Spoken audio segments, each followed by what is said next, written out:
Why are so many of us real estate investors cash poor, equity rich, and stuck on the sidelines? Well, our guest Alan Franks has a playbook for getting that money moving. Yeah, if you're full of cash, you're doing something wrong, right? Like that's a good, don't get me wrong, it's a great problem to have to be cash flush, but it's still a little bit of a problem, right? And so that's really where my job as a financial advisor comes in. You'll learn why diversification still matters and how to leverage assets without losing your shirts. But hey, if we do this over here, maybe we can do both, right? So trying to eliminate that opportunity cost and building a balanced portfolio so that you know how real estate really fits in to your holistic financial plan, that to me is super important. He's a certified financial planner and a short-term rental owner himself. And today he's showing us how to think beyond the next booking. Right. And so what we're finding is we're having to go back through our clients and retrain on some habits that they may have gotten into during COVID. I'm 31-time Airbnb superhost Jason Muth. I worked in the media business for over 25 years. And in 2016, I started building my Chapter 2 through short-term rentals. Since then, I've welcomed over 5,000 guests and their furry friends to our homes. And now we're here to show you how to create a smart stay. Now, on the show. What's going on? Alan Franks, welcome to Smart Stay Show. Thanks for having me, Jason and Rory. I'm glad you got dressed up for the occasion, unlike us, where I got my little hat on, wearing all my merch. So at least we have a professional here.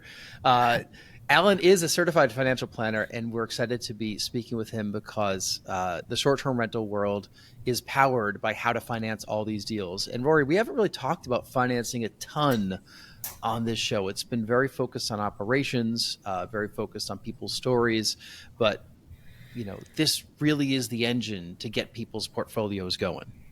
Right. I mean, ultimately, we're in this space because it's a way to, build financial strength, build financial independence, and just really bring kind of abundance into our lives. So it's every once in a while we have to step back and think about how does this short-term rental strategy fit into our overall goals to, bring our family some, financial independence and stability.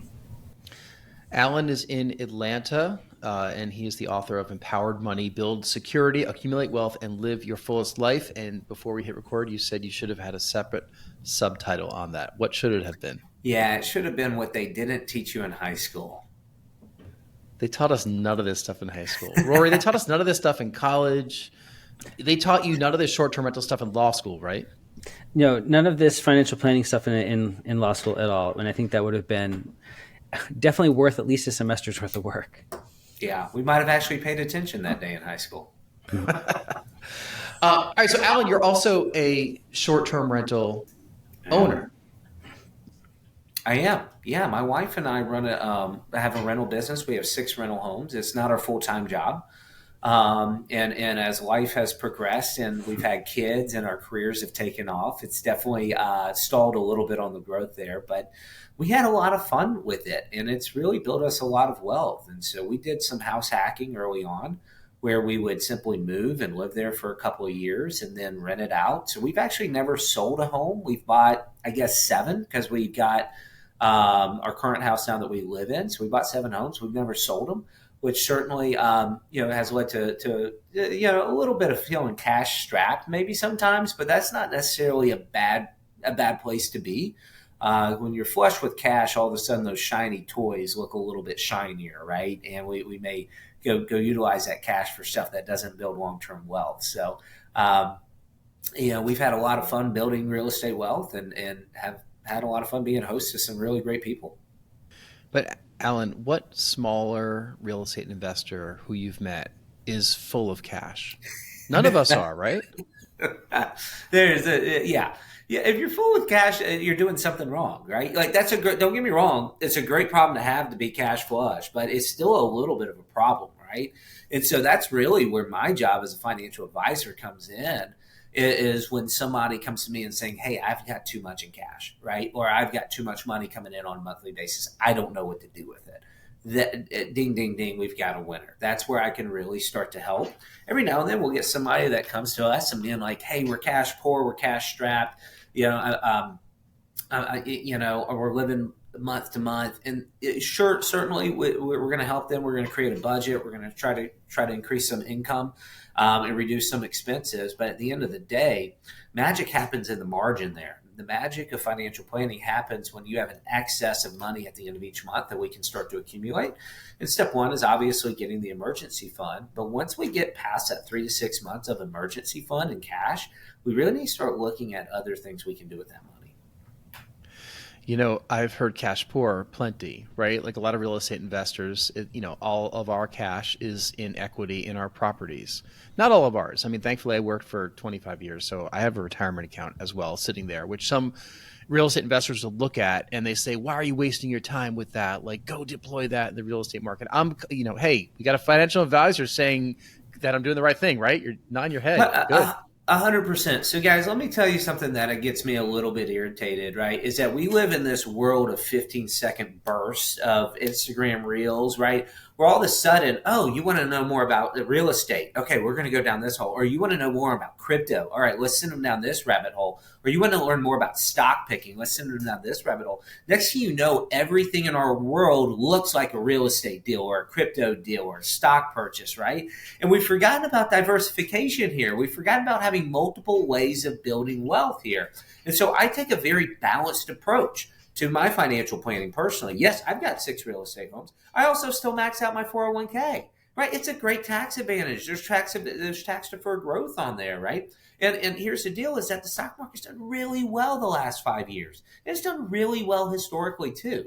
So it's kind of like, hey, rather than saying, what we're going to get into this a little bit here, maybe right now is a good time, but rather than saying, hey, we either got to do this or that, how can we do both and? Right? Rather than an either or mentality, how can we do a both and mentality and really mitigate the biggest cost of any financial deal, which is the opportunity cost? If we go do this, we may not be able to go do that.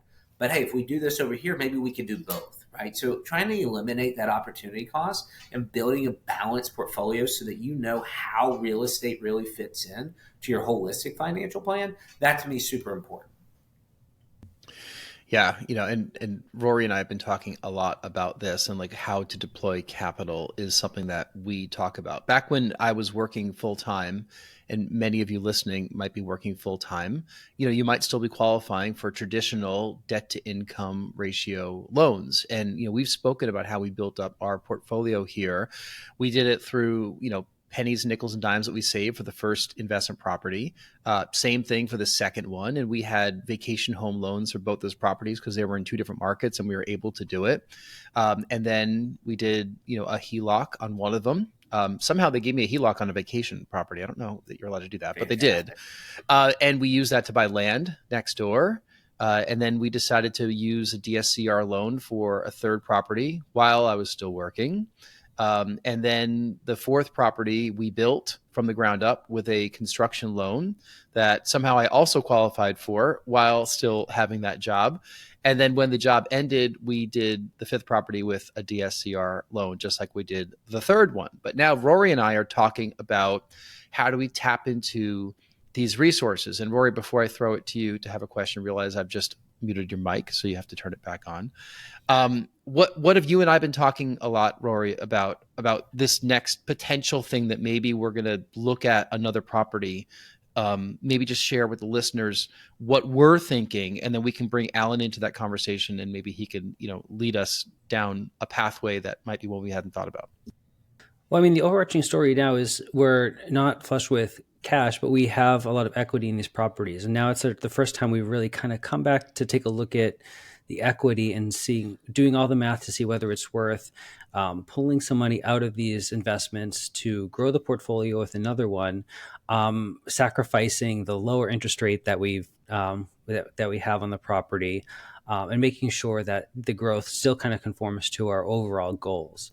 But it's a little bit of a web of hows, because the portfolio we have is a patchwork of things that made sense at the time when we got them. We started with the debt to income properties that were second homes that were, they were investments, but we were hobbyists at the time, and now it's become a little bit more. So we have a little bit of math behind us, but the question is, how do we, without making a terrible mistake, tap into that equity so that we can grow the portfolio to the next step? Guys, I think it's so important that we talk about this. So I've got a new joke I've been telling people, and the joke is I've got three loves in my life. I've got my wife, I've got my daughter, and I've got lines of credit, right? And if my mother is hearing this podcast, she's going to kill me, right? But those are my three loves: my wife, my daughter, and a line of credit. And I think it's important for our listeners to understand that they've got equity probably somewhere that they can tap into that they may not realize. So we mentioned earlier about a home equity line of credit. Okay. I need everybody to understand that the equity we have in real estate, the equity we have in our home, the equity we have in rental properties, commercial real estate, whatever it is, I need people to understand that it's pulling what we call a Blutarsky. Okay. Blutarsky was a character in Animal House whose GPA was 0.00. Okay. And that's the rate of return that the equity in these properties is earning you. Now, to be clear, the property itself is going to grow over time, right? With the market. But the equity there is not doing anything. So really it's, hey, how can we utilize that equity to help accelerate our wealth accumulation? Okay, so let's start with the simplest one that I bet a lot of people listening to this probably have. Is if you bought a home in 2022 or prior, you probably have equity in that home right now. And if you bought it in 2000 or prior, you probably have a lot of equity in that home, right? And so you have the ability. The problem with real estate is liquidity, right? We all talk about cash strap. My parents have a lot of really good real estate, but still, you can't pay with dinner with your real estate. Your net worth statement doesn't buy dinner, right? We've got to have cash. We got to have inflow, right? So what we can do, though, is we can go to a bank. Typically, a credit union is going to give us the best interest rates there. And we can say, hey, my home is worth, let's say, $1 million for easy math. I own $500,000 on this loan, on the mortgage. And what they're going to say is, okay, we're going to make you keep 20% equity in there. We'll lend you out 80% on your home minus whatever you owe on the mortgage, right? So 800,000 minus 500,000, and you can go get a home equity line of credit for 300,000. Now, typically they cap you at 250, but that's the math that we're using here. Now, immediately, you are now safer because you have access to cash. That is an extension of your emergency fund.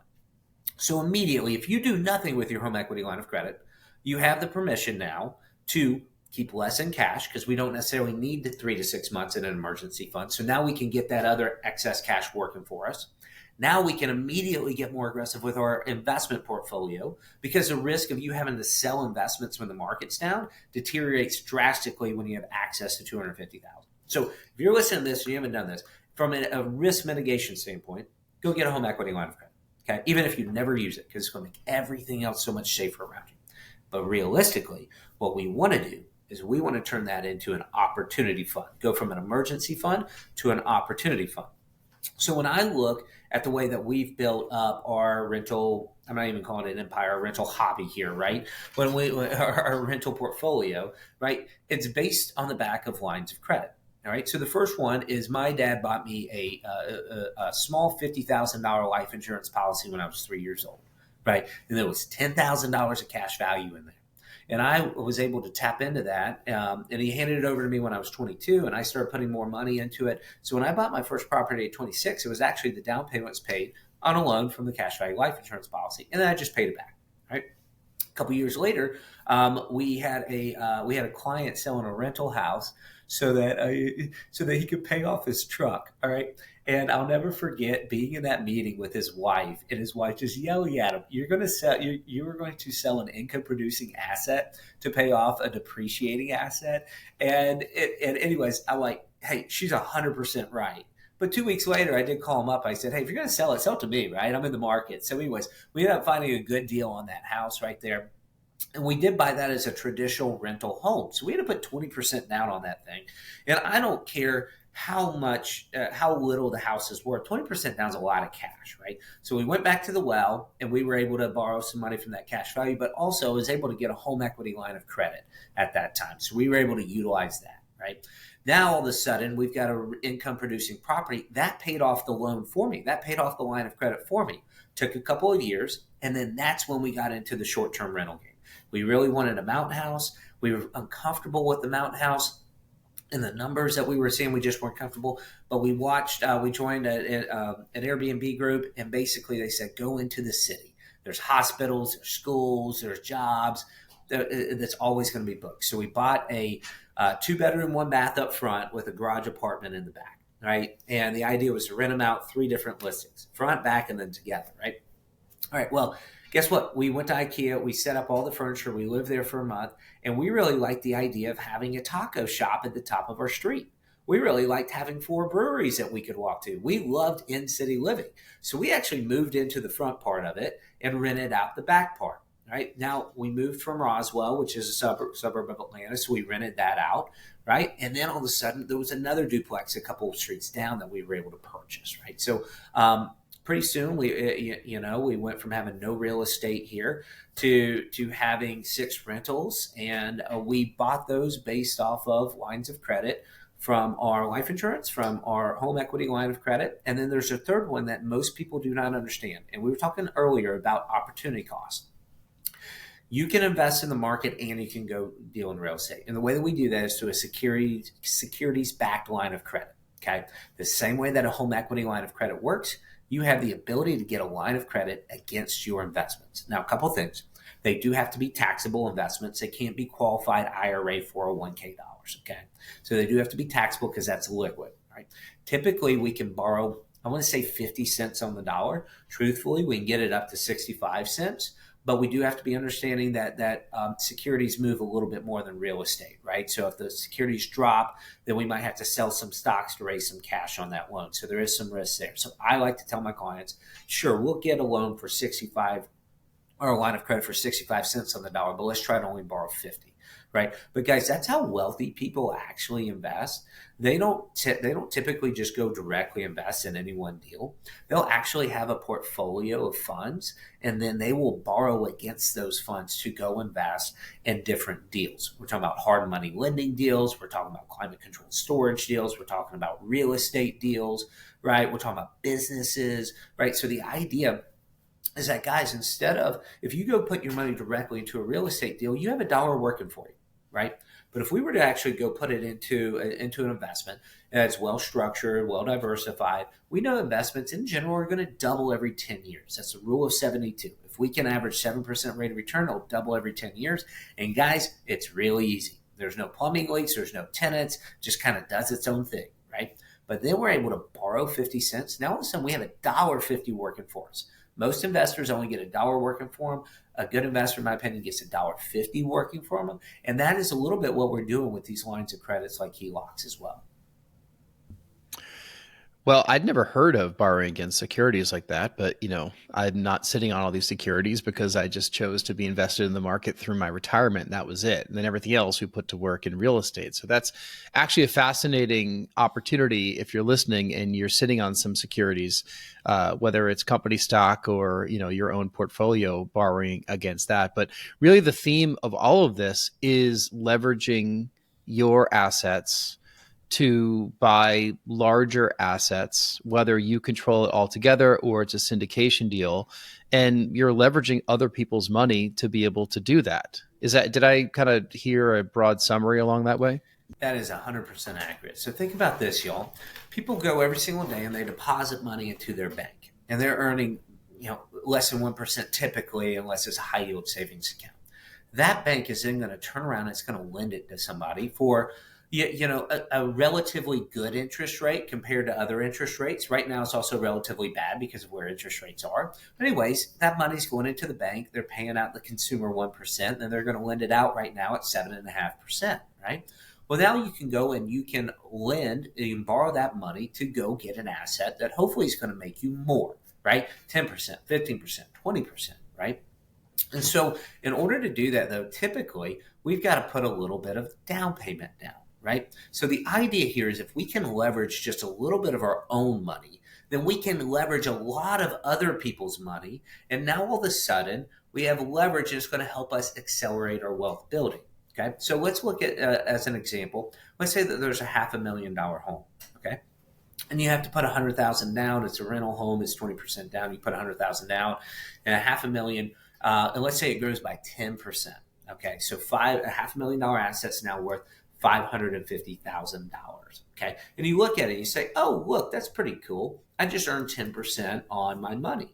Not necessarily, guys. You earn 10% on the asset. Okay. But when you look at your money, you earn 50% on your money.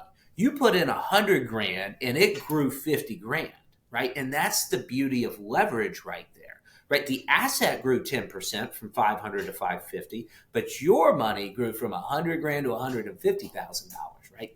That's the beauty of leverage. And that's how debt can be a huge accelerator. Okay. Now, to be clear, debt has an awful reputation and it's earned it, right? So debt can be a huge accelerator. If you have bad habits, it can really help you get there really quickly. It can help you demise a lot quicker, right? But if you have good habits and we're leveraging debt in the appropriate way, it can be a huge accelerator to your wealth building. What would be some of those bad habits, like going to the casino and cashing out your, or what are some like standard ones that you see? Yeah, you got it, right? It's so funny you mentioned casino. I was actually on a local news affiliate last week talking about sports gambling because it's March Madness right now. And man, I went on a bachelor party with like 27, 28-year-olds. I'm 37, so it was with one of my junior advisors. And they were all just sports betting the entire time. So more Gen Zers bet on sports than have retirement accounts right now, right? So it's a bit of a problem coming up. They've just made it so easy. But of course, yeah, we have gambling. That's obviously a huge issue, right? Gambling is one of those things. It's great for the sport because it increases engagement. It's great for the state because it increases taxes, right?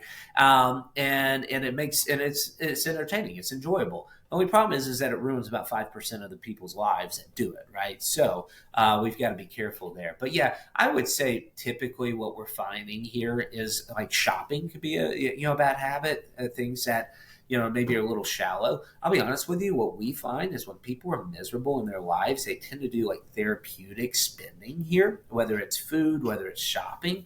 And so if we're burned out at work, we're going to spend more money, right? And which is so ironic because realistically, if you're burned out at work, you should be saving money so you can go find another job, right? But no, we go to the movies. We're trying to find distractions, right? Distractions are actually very evolutionary. Distractions are there to help us avoid pain. So when we have pain in some sort of our lives, it could be a relationship or job, you name it, we're going to spend more money on distractions. That could be trips, that could be food, that could be shopping, right? Just to get us away from that pain. But in general, right now, what we are seeing with this hyperinflation is a lot of our clients' budgets are going towards food, right? And they don't realize it. They don't realize that food is at the intersection of everything inflationary here. Right? We've got transportation costs, we've got wage pressures, we've got food costs, right? And so what we're finding is we're having to go back through our clients and retrain on some habits that they may have gotten into during COVID of ordering, DoorDash and Uber Eats and things of that nature and saying, hey, I hate to tell you this, but the rules of the game have changed. We've got to adapt. We've got to cook. We've got to cook in bulk. We got to always have something in the fridge because we got to get rid of that lazy eating of, hey, we don't have anything. Let's DoorDash and let's pay extra for food that'll be soggy and cold when it gets here. And then let's tip somebody to deliver it, right? So those are some spending habits that we're seeing most recently with this inflationary environment. Rory and I have been very fortunate to have skipped the DoorDash Uber Eats trend. Although he does see me, with the NFL on my phone with DraftKings. Although for the record, I deposit $500 at the beginning of the year and I see how long it goes. And it's an entertainment type thing. But if all the time that I put into like staring at my phone during NFL games, which I watch basically everyone that I could find, if I put that toward, searching for the next real estate investment, like I wouldn't worry about that. But I just look at it as recreation. But I'm not surprised to hear that the amount of young people that are really getting sucked into sports gambling. And these are people that don't have the money, the discretionary income to do that. They haven't built the wealth yet. They haven't purchased that first home yet. Then that second home. They're living that urban life and they're seeing sports betting as a way of getting ahead, which is a bit of a shame. I hope that that's not something that people who are listening to this are getting sucked into, but it's very addictive. I just get as much of a kick, winning and losing $500 throughout an entire year of games as I would $500,000. I don't have that risk aversion. Yep. Before we get too far off it, I wanted to ask about your philosophy and your view on the value of tax advantage retirement accounts. Yeah. Obviously, it sounds like you do have some value in them. You said you still max out your 401k, but on the other hand, when you have money in those sorts of accounts, it limits your ability to make decisions and access the funds now. So, you mentioned you can't use those sorts of funds in a securities-backed line of credit. You can't decide to take those funds and just invest in a real estate deal, particularly one that you want to be active in. So what's your philosophy on the value of the traditional, tax advantage retirement funds versus having, taxable but freer investment funds available to you? Yeah, so guys, I kind of look at this as, okay, what's the order in which we want to save? So we mentioned earlier, we got to have an emergency fund before anything. I think we can kind of all agree with that. Then once we have the emergency fund, where do we put our extra money there? Well, in general, most people's 401k is going to have a match of some extent. And guys, that's free money, right? So let's say it's a 5% match or a 50% match on the first 6%.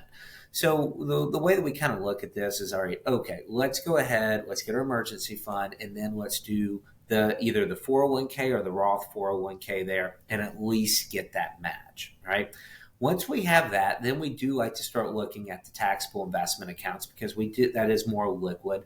We can borrow against that, right? Now, at some point, hopefully our incomes are high enough where it does make sense to max out all these tax advantages, okay? So over time, if you're making enough money, you may not be able to do a Roth IRA anymore. So maybe we throw that money into the 401k. So we mentioned getting $1.50 working for us, investing $1, getting a 50-cent working for us.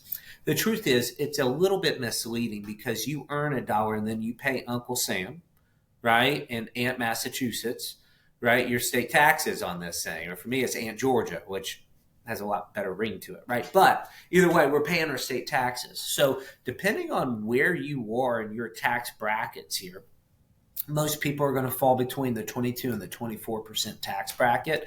All of a sudden we have to look at age and the taxes and say, hey, does it make sense for us to take a tax deduction right now and have that money grow tax deferred? Right? Or do we want to go ahead and pay taxes and never pay taxes again, which would be a Roth IRA?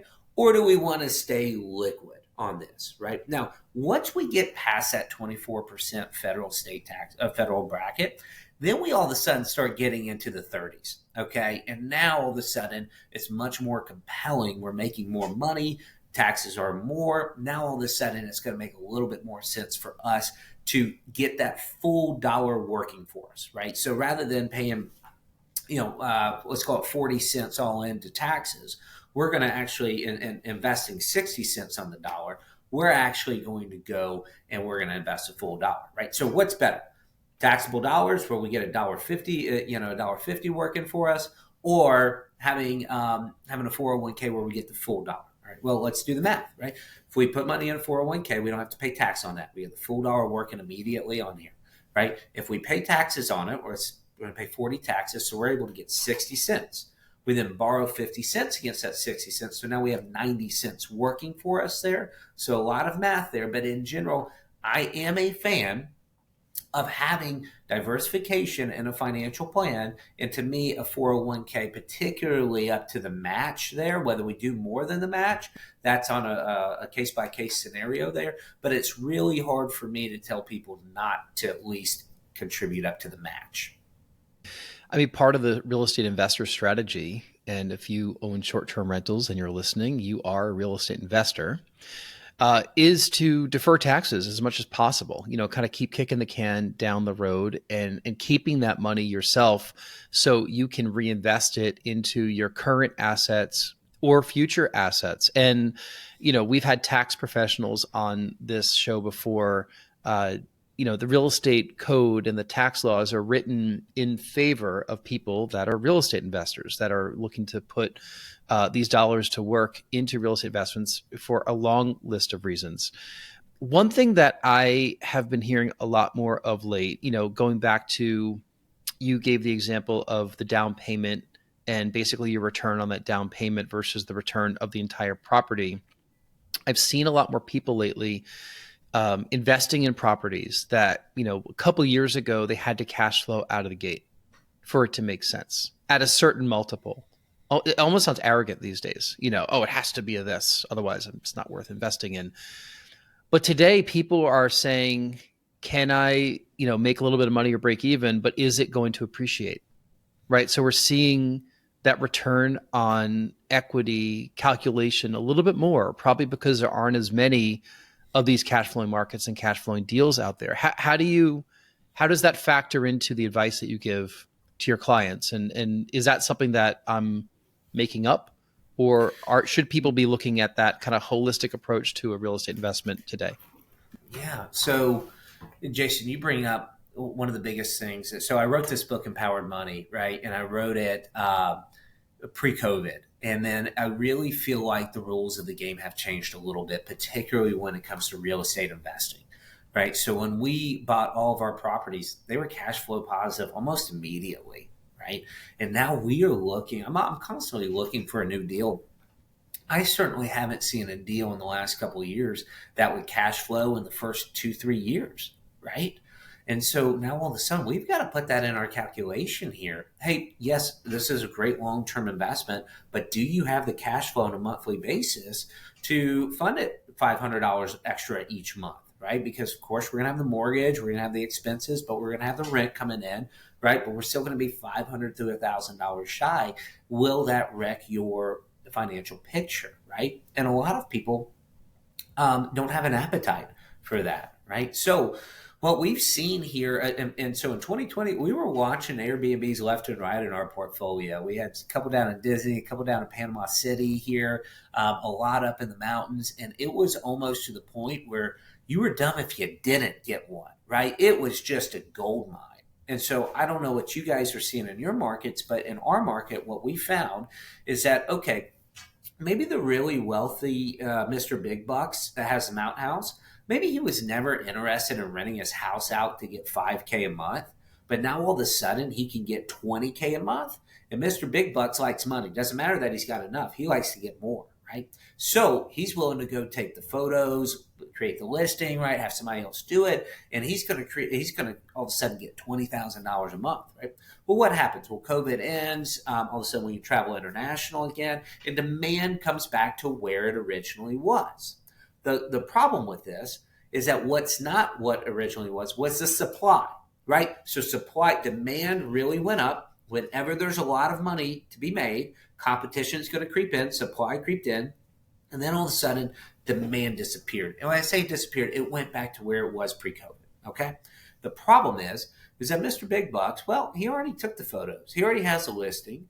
He already has an agent that he's working with. He's not really doing that much. So what's an extra $5,000 a month? That's a really good deal, right? So he's just going to keep his house listed. So all of a sudden we had this huge spike in demand, which supply caught up with. Demand went away, and supply is not necessarily going down right now on a lot of these, right? So what we're finding is that accompanied with really highly appreciated real estate prices, that with high interest rates, it's really making finding that next deal to be very difficult. So where we've seen people pivot to recently is saying, hey, if interest rates are going to be high, let's take advantage of it. Let's go do some hard money lending, and let's go get 17 or 16.5% on hard money lending, right? So they'll borrow from their HELOCs at 7.5, they'll go get 17.5. So there's about a 10% spread on there. So every $100,000, you're making $10,000, right? I think there's still some room and maybe some climate controlled storage, things of that nature. I do think that eventually the supply is going to meet the demand on the apartment complexes. We have a new apartment complex going on. It seems like every other week there's a new one coming up. But that really, it does seem like we're going to more, this is sad, a more renters country, right? So a lot of the younger people are not really looking to buy real estate. They're just, they've kind of relegated themselves to be renters. So we're going to see a lot more apartment complexes, right? So we're having to get a little bit more creative here than we were pre-COVID on this stuff. So yeah, I'm seeing what you're seeing, which is just a challenging market with headwinds. Doesn't mean those are not good deals. Doesn't mean that they won't be good long term. But if we're going to buy a place and then bet on refinancing at a lower interest rate in the next couple of years, we got to make sure that you've got enough in reserve or you got enough excess cash flow from other places to keep the place afloat until that happens. Yeah, that's a great point. I mean, I think that we've been okay with taking on the risk of the final property that we purchased up to this point that has not turned. It was not the blockbuster that the other ones have turned into. But you made a point there. We've only had it for a couple of years now. Um, it might take a little bit more seasoning for some of these properties to really show their potential, given the interest rate environment that we're in, the supply demand curve that you're talking about. And if you're listening, looking for that first deal, you might need a 5-year horizon, to see, does this make sense for you? And that's why we go back to what Rory and I have, preached from day one, which is, if you're looking for a market, like, where do you like to go? What do you like to do with your family? Is it somewhere that you will enjoy traveling to? Can you get to it easily? Will you like, furnishing the property? Because a lot of people's second home investment is going to be a property that they're going to use with their family, versus in a faceless, nameless market that they have no connection to, that everyone's talking about on the podcast. And we've gone in the direction of markets that we know, places that we will use, and audiences of people that we could relate to, that we understand why they're traveling there, who they are, those types of people. And so far, that's worked out pretty well for us. I mean, like, we haven't made an investment in a market that we have no familiarity with, because in our mind, why bother? Other people might choose to do that, but we haven't chosen to do that yet, Rory, right? No, and I'm glad that we didn't follow the trends, because some of the markets that are having that same kind of supply and demand issue that Alan's talking about are the markets that enjoyed a ton of popularity during COVID and the immediate aftermath. I know that Smoky Mountains, I don't know how the market's doing. I mean, we're pretty content in our own backyard, but some of the markets that just had a ton of surge of interest because they were home runs in 2021 or so, they're the ones that retrenched. I mean, you see that in the housing market too. In 2021, everybody wanted to move to a handful of states, Florida among them. And guess what? Those markets are also the ones that are having a little bit more of a reset. But our own backyard, it's been a little bit slower, less dramatic, but a little bit more reliable, I think, than some other corners of the country that gained that intense popularity. Yeah, you hit the nail on the head. The ones in the Smoky Mountains right now, they're reeling. They're really having trouble. Also, like down in Florida, particularly that Orlando market, it's just, it's so centered on Disney, and Disney's having its own issues right now. And so, Disney's basically priced out the middle market, right? And so the middle market are the people that are looking for the Airbnbs because they're trying to save some money. The upper markets, they're going to stay on Disney. They're going to stay in a hotel, right?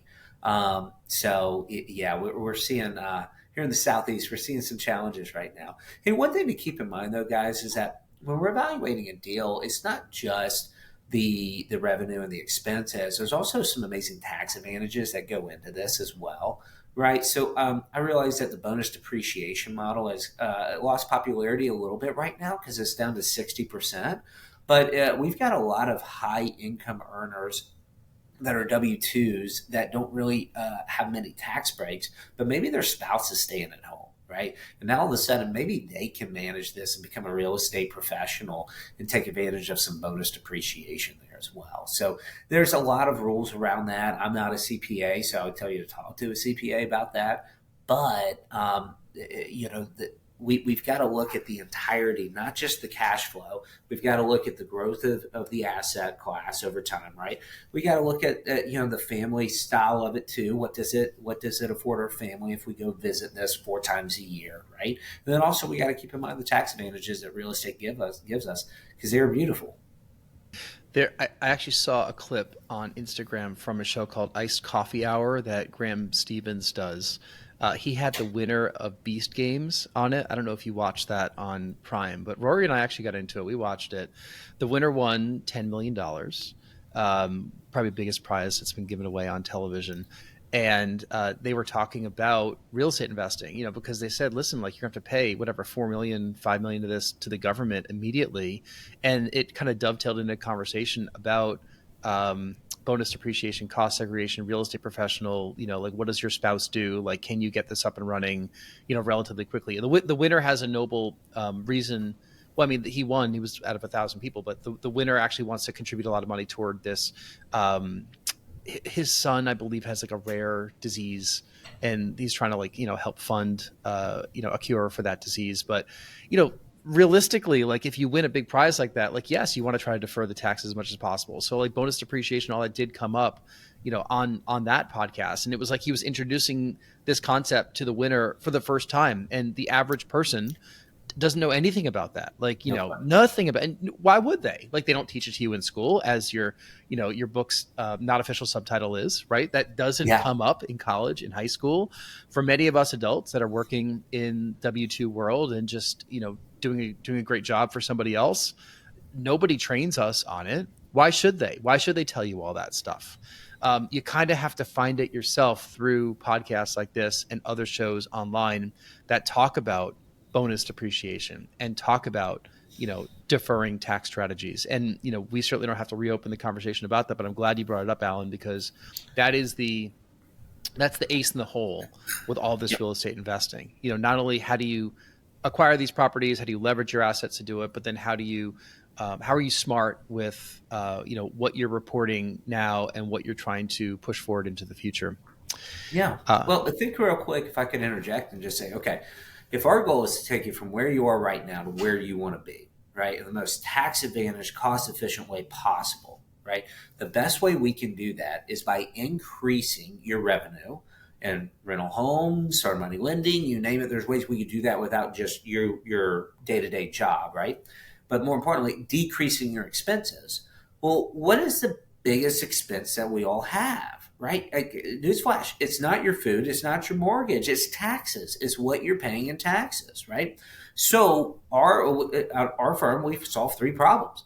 We solve income tax problems, we solve capital gains tax problems, and if we do a good enough job, we solve estate tax problems, right? Now, here's the thing. If you don't have those problems, we want to help you create those problems, because those are great problems to have there, but they're only problems if we don't deal with them, right? So if we can help you mitigate the amount of taxes that you're paying each year, it's going to drastically lower your expenses. It's going to give you more margin. You're going to be able to put more of that towards wealth building. You're going to get to where you want to go a little bit quicker. That is the job of the certified financial planner, to solve these problems and create new ones that you'll have to solve as well. So, Alan, it's been a spirited discussion. We really appreciate your being here on Smart Stay Show. The book is Empowered Money. You could find it on Amazon. We will link up your website also here in the show notes, as we'll do with you, Rory, as well, with str.legal. If you're in Massachusetts or New Hampshire and have short-term rental legal questions, Rory can help solve them. Alan, it's been a pleasure.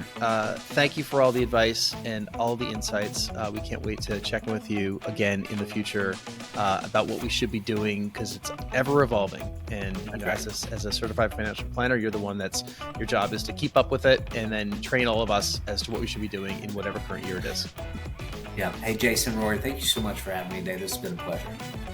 Our pleasure. And if you've enjoyed this episode and want to hear more episodes of Smart Stay Show, you can go to our website, smartstayshow.com. We're on YouTube, Spotify, Apple Podcasts. And if you want to be a guest on the podcast, go to smartstayshow.com, fill out a form, let us know who you are, what you want to talk about, and we'll see if it makes sense. All right, everyone. Thanks a lot. Peace. We'll see you next time.